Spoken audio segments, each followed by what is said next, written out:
Tidak adil tuan-puan sekalian. Adil membawa maksud meletakkan sesuatu pada tempatnya. Subhanallah. Sama juga tuan-puan sekalian, wajib kita berlaku adil. Contoh bila anak kita bergaduh. Sebab itu tuan-puan sekalian, di sana ada hadis Nabi SAW.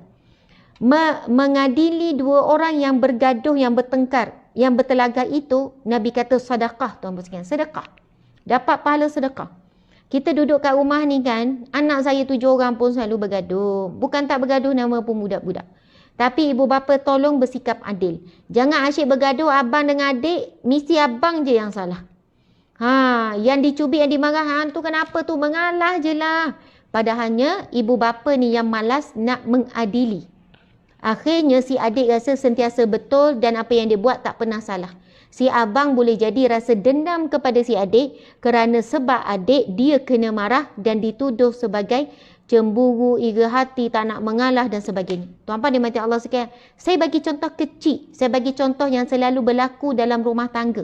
Berlaku di kalangan anak-anak. Saya kalau dengar anak-anak bergaduh, memang saya akan panggil diadili, dihakimi, kena dengar. Umi nak tahu bergaduh pasal apa? Okey, yang pertama cakap. Yang ni cakap. Daripada cerita tu, kadang-kadang memang kita boleh tahu yang memang bukan kakak dengan abang yang salah, adik yang salah. Walaupun adik tu masih kecil tapi dia dah boleh berfikir, dia tahu benda yang dia buat salah. Lalu kita cakap elok-elok, sekarang minta maaf. Dan janji tak nak ulang lagi, minta maaf. Sekian kita sebut begitu. Kalau kakak abang salah pun sama kejadiannya. Kadang-kadang itu saya sendirilah mengadili itu dilihat oleh semua anak-anak yang lain. Kalau kita kata malukan anak-anak tu depan anak lain, tak. Saya adili supaya anak-anak lain belajar. Apa yang salah, apa yang betul, apa yang tak boleh dibuat. Masya Allah. Jika kesalahan itu besar melibatkan dosa, contoh mengejek. Saya sebut mengejek itu dosa. Sebab bila mengejek itu, ia menghina. Bila menghina, kalau melibatkan anggota badan, saya kata kamu telah buat dosa besar, iaitu menghina ciptaan Allah. Adakah kita menghina Allah? Jadi kalau menghina tu dosa besar. Apa-apa yang melibatkan dosa besar perlu dihukum dengan agak berat. Dan juga disusuli dengan permohonan maaf. Tetapi bukan dibuat dalam keadaan marah. Ini kita kadang tu tanpa sengaja tak berlaku adil dengan anak-anak. Apa yang kita buat? Semua kena cubit. Umi dah cakap. Kalau ada seorang nangis, semua kena. Nanti akan berlaku dendam dan terlampau marah pada seorang. Sebab engkau lah aku kena. Sebab engkau lah gini. Kau selalu gini. Tak boleh tuan-puan sekalian. Apa yang berlaku dalam rumah kita, terutamanya berkaitan anak, kadang-kadang puncanya disebabkan kita tidak berlaku adil terhadap anak. Anak ada yang rasa dia tak disayangi. Anak ada rasa saling membenci, saling bermusuh. Esok bila dia dah besar, tiba masa dia dah besar, dia dah boleh menjawab. Kan, subhanallah. Dengan mak tu sakit, minta balik lah. Mak telefon lah anak kesayangan mak tu. Kenapa mak telefon saya? Ya Allah, dia boleh jawab macam tu tuan-puan sekalian. Mungkin kadang tu dia boleh cakap pada adik tu. Kau lah. Kau kan anak kesayangan mak. Aku ni daripada kecil lagi. Mak ni. Dia ungkit balik. Rupanya apa yang berlaku ketika kecil itu menjadi satu ingatan yang kekal. Sebab ia memberi bekas yang dalam.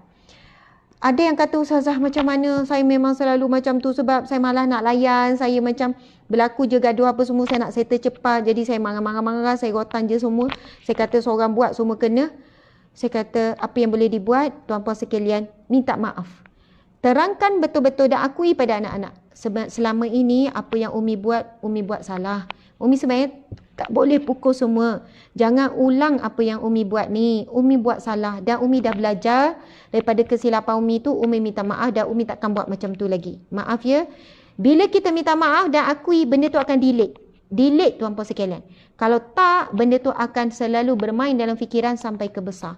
Saya pun melakukan banyak kesilapan dalam mendidik anak. Tetapi ia bukan jadi sebab untuk kita kekal dalam kesilapan dengan mempertahankan Umi lebih tahu. Kan? Umi yang melahirkan kamu. Umi tahu perangai ni macam mana ni. Umi boleh baca lah apa yang dalam hati tu. Kan? Umi yang mengandung melahirkan kamu. Gini. Tuan-puan sekalian.